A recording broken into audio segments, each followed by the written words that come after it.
আসসালামু আলাইকুম। আপনারা সবাই কেমন আছেন ভাই ও বোনেরা?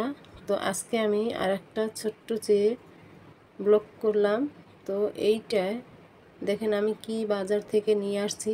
তো এই বাজারগুলো এত সুন্দর, মানে বেশি একটু ভিড় হয়নি বাজারে। দেখা যায় অনেক সময় অনেক ভিড় থাকে, তো রোজার ভিতরে একটু ভিড় কম পেয়েছি।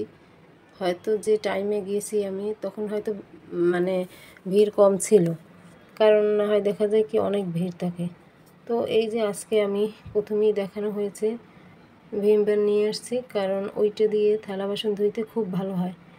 এই এই যে জিনিসটা এত পরিমাণ ফেনা হয় আর একদম তৈল সব ধুয়ে যায়, তাই আমি ওইটাই সবসময় কিনি। তারপর ওই যে হ্যান্ড ওয়াশ লাইট বয়, ওইটাও অনেক সুন্দর হয়, ওইটাও খুব ফেনা হয়।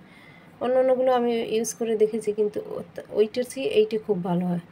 তারপর ওই টুকিটাকি যেমন জিরা, আদা, রসুন এগুলো নিয়ে আসছি। আর এই যে গরম মশলা, এইগুলো দোকানদারের কাছে বলছি কি যে আপনি একটু এলাচগুলো একটু বেশি দেবেন, দারচিনিগুলো কম দেবেন, কিন্তু সে তার মতনই দিছে। আমি যে ওই তাকে বলা হয়েছে যে আপনি এগুলো একটু কম দেবেন, বাসায় এনে দেখি যে না, উনি ওই দারচিনিগুলোই বেশি দিয়েছে। ওর ভিতরে আমি আরও কয়েক ধরনের মশলা নিয়েছি, কিন্তু উনি বাসায় আছে তারপরও নিয়ে আসলাম, কারণ ঈদের সময় লাগবে, অনেক বাজারঘাট করতে হবে। তো এখন অল্প কিছু নিয়েছি, এই যেমন দেখেন আলু নিয়েছি, পেঁয়াজ নিয়েছি। আর এখন সব কিছু চেয়ে আপনার খুব দাম কম আছে, একমাত্র আলু আর পেঁয়াজ, এই দুইটা জিনিস বাজার থেকে এনেও শান্তি, কারণ দাম খুব কম তাই।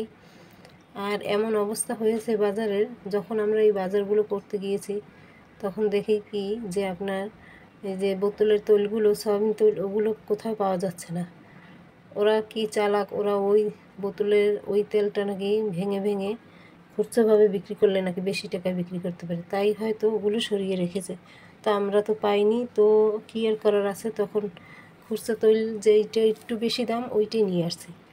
তারপরে এই দুধ, ইসবগুলোর ভুসি, তোকমা, এগুলো নিয়ে আসছি, যা মনে করেন এই যে রোজার মাসে লাগবে অল্প অল্প করে নিয়ে আসছি, কারণ এখন হয়তো এগুলো দিয়ে চালিয়ে দেব, পরে যখন দরকার হবে তখন আবার নিয়ে আসব।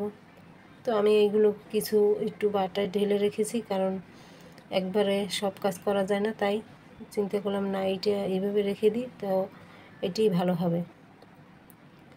আর দেখেন এই যে রমজানের সময় বেলের শরবত খেলে কিন্তু অনেক ভালো লাগে। বেল এইটা অনেক উপকারী একটা ফল, তো এইটা এইভাবে যদি আপনারা শরবত গলিয়ে খান খুব ভালো লাগবে। তো আর এই যে ট্যাং আনা হয়েছে, তো ট্যাংটা আমি ট্যাং খাই না, আমার কাছে ইসবগুলোর ভুসি ওইটাই বেশি ভালো লাগে। আর গিয়ে আপনার চিড়াটাও আমার কাছে খুব ভালো লাগে, কারণ দেখা যায় আমি ইফতারি রোজা খুলে আমার চিড়াটা না খেলে চলে না। তো এইভাবেই আমি সব টুকিটুকি বাজার করলাম, করে নিয়ে দেখা যায় অনেক কিছু হয়। এই যে আপনার এই যে গুঁড়ো সাবানগুলো, তারপর এই যে অনেক এই যে ইয়ে